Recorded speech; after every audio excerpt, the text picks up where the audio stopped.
Ó, meus queridos irmãos, a graça e a paz do Senhor Jeová, Yahvé, né? Yahvé, o tetagrama. Então, queridos, falamos aqui de Lajinha Minas, professor Ilmar, estamos estudando hermenêutica pelo Centro de Cultura Bíblica Bereshit, desde 1992, ensinando teologia, aprendendo também cada dia mais, né? Temos os cursos regulares presenciais aqui na cidade, desde 1992, e temos espalhado pelo Brasil, e até também pelos Estados Unidos já tivemos unidades na Flórida e em Boston. Hoje estão fechadas essas unidades. Nós temos os 3 cursos, e esses 3 cursos, se você fizer e tiver segundo grau, se você vir a fazê-los e tiver segundo grau, você pode requerer depois a carga horária desses cursos para fazer o seu curso superior do MEC, reconhecido pelo MEC, pela nossa faculdade, Faculdade de Ciência e Teologia do Norte do Brasil, com sede em Boa Vista, Roraima. Nós estamos trabalhando com ela desde 2010, temos mais de 70 formados aqui na região em curso superior do MEC. Além desses cursos também tem outros, pedagogia, administração, todos à distância e alguns por EAD, graduação pelo sistema direto na sua casa pela computação. Nossa matéria é hermenêutica bíblica, estamos encerrando essa matéria hoje. Como interpretar a Bíblia Sagrada? Livro 1 do curso básico de teologia, matéria hermenêutica bíblica. Então nós falamos muita coisa de hermenêutica, né? Falamos sobre as raízes hebraicas e gregas do termo, sobre o conceito, a divisão em hermenêutica geral e especial, a necessidade da hermenêutica, a importância dela, o perigo de fazê-la errada, né? A inspiração que o Espírito falou para aqueles homens escreverem, ele fala para você hoje entender. Como o judeu tem a estrutura de interpretação da Torá deles, do Tanar deles, que é pelo Talmud, a Mishnah e a Gemara.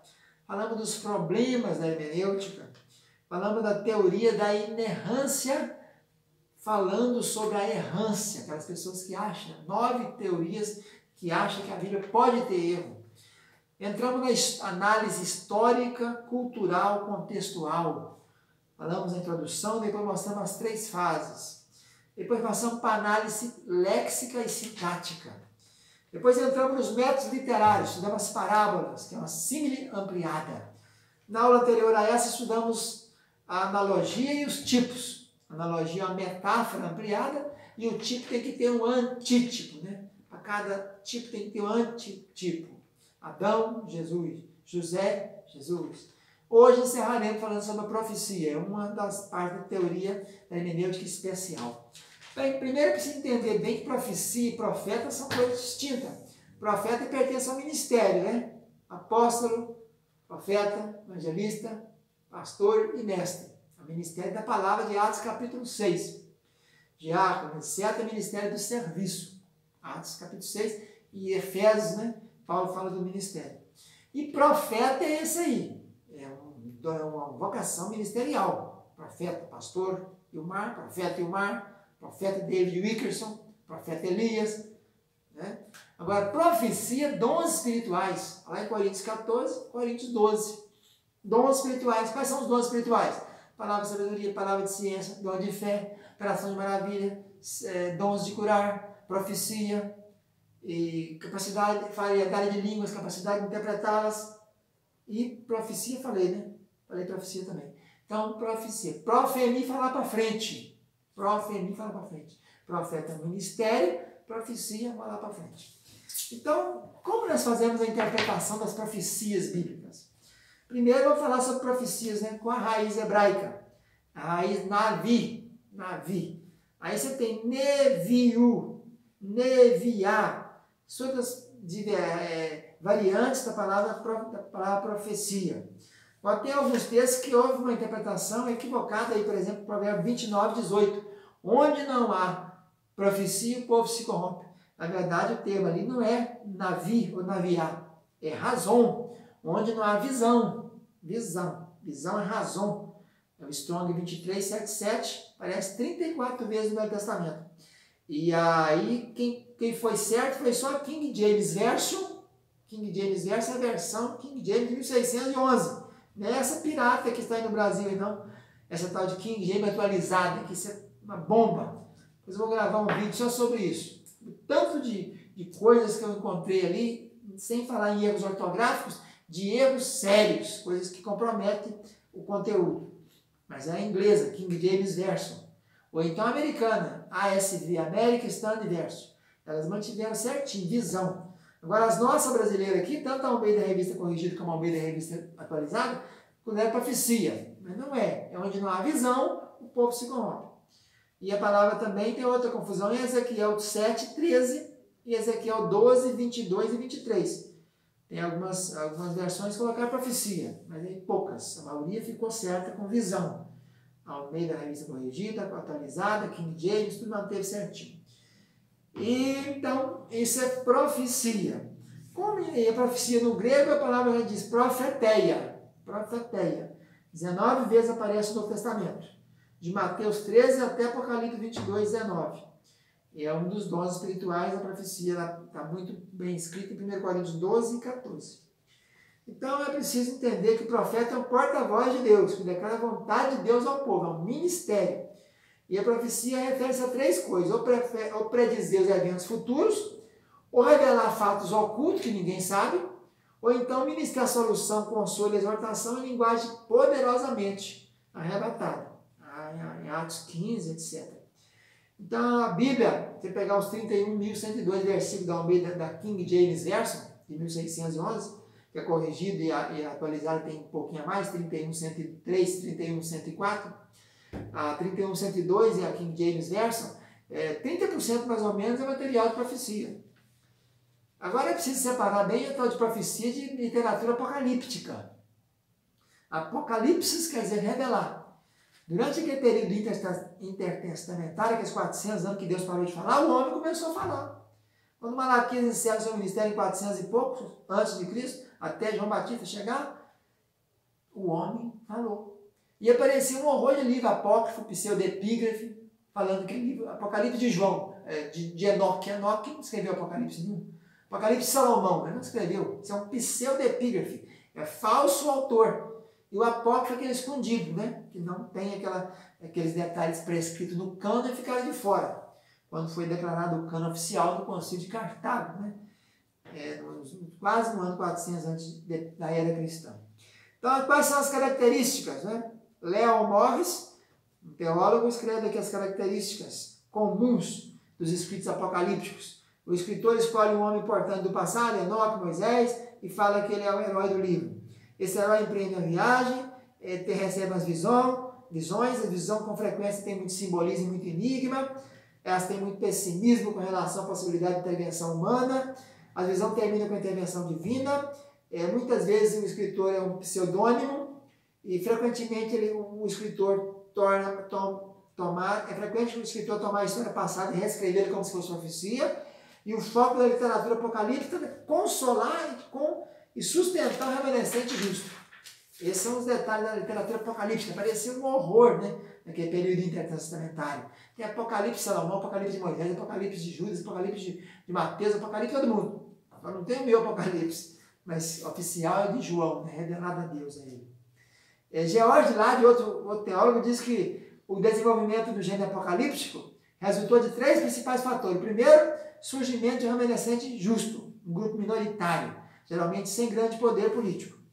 O segundo, problema do mal. Eu ia mostrar aí, né? Já no livro tão antigo como o de Jó, estava mostrada a concepção de que Deus recompensa os justos e castiga os ímpios. E o terceiro, a cessação da profecia. Quando Malaquias para, eles começam a falar, não é isso? Vamos ver então aqui algumas diferenças agora sobre a literatura apocalíptica e a profecia em si. A profecia ela tem a apresentação inicial, era em geral uma forma oral, mais tarde foi colocada em forma escrita. Os pronunciamentos proféticos são, na maioria, oráculos separados e breves. A tendência do gênero mais simbólica aqui, especialmente de outras formas vivas, né? É conter mais simbolismo, não tem muito simbolismo. Há também suas diferenças entre elas seguintes. Ambas encarecem de redenção futura do crente fiel, agora mostrando as duas coisas juntas, né? Participa de muitos pontos em comum com a profecia bíblica. O gênero apocalipse geralmente pessimista. Esses detalhes que está ensinando aqui são os mesmos que o Leon Morris apresentou atrás, nem vou repetir aqui. As características são as mesmas, né? Tem algumas sessões apocalípticas nos nossos livros canônicos, por exemplo, Daniel, capítulo 7 tem Apocalipse, tem Joel, tem Amós, tem Zacarias, Jesus no monte, o discurso escatológico no monte, Mateus 24, Lucas 21, Marcos 13, também tem. Os problemas principais da interpretação da literatura apocalíptica e da profecia são os seguintes. Primeiro, os hermenêuticos. Tem que saber, né, analisar contextualmente o que ele está tirando com a profecia, para saber se ela tem vínculo ou não, para não se criar mais um tipo que não existe. A noiva é a igreja, então a noiva tem que ser igreja, de Adão até Apocalipse. A noiva não pode ser igreja de 5 livros e parar de ser no 6º. Então tem que seguir uma lógica, uma sequência. Então, os problemas hermenêuticos principais é isso aí.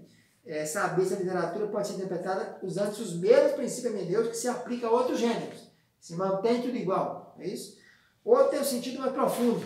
Se tem só uma análise superficial, ou se tem que investigar mais acuradamente para se saber, para se extrair o que é a mensagem daquilo ali. Depois tem a questão do simbolismo, né? O que é simbólico e o que não é. A besta do Apocalipse é um homem ou não é? É Hitler, é Kissinger, é o Trump, né? É Bolsonaro, a besta é quem? Então tem que entender isso aí, que é a coisa simbólica, tem que procurar dentro do texto achar o contexto para não gerar pretexto. Por isso que fica inventando tanta gente com o nome de besta aí, né? A mulher é representada sobre 7 montes. São montes literais ou são montanhas espirituais, né? A universalidade, o que se quadrar num ponto tem que quadrar até o fim. É o que eu falei, a noiva e a igreja tem que ser de Gênesis e Apocalipse. A condicionalidade, né? Deus é imutável, então não pode ter condicional. Se ele é imutável, ele é imutável. Ah, mas ele arrepende. Não arrepende, ele fala que vai fazer e não faz. Arrepender depois você fez. Entendeu bem isso? Você já fez o ato, o Jonas arrependeu depois que ele fugiu para Nínive. Já tinha fugido. Ele arrependeu e foi embora fazer o trabalho dele. Deus disse, eu vou matar o povo se eles não me adorarem. O povo adora e ele não mata. Então não teve arrependimento. Mudou de ideia porque o sujeito mudou também, não é isso? O significado disso aqui que é mais importante da profecia. Saber se ela é estanque ou ela continua. Ou ela ela tem efeitos múltiplos, efeitos duplos. Sim, esse é o grande segredo dela, né? Aí ele usa os conceitos de predição progressiva, cumprimento evolutivo e contração profética. São esses conceitos. Ela é progressiva, né? Aquele dia que Jesus falou no sermão escatológico, né? Que orar para que a vossa fuga não aconteça no inverno e tal. E falou ali como foi nos dias de Noé e tal. Tem coisa que cumpriu ali, tem coisa que não cumpriu profeticamente. Quando o vício abominável da desolação, quem lê entenda, né? Cumpriu com o antigo Epífanes 4, dos reis dos Seleucidas, no tempo dos Macabeus, e vai cumprir com o anticristo.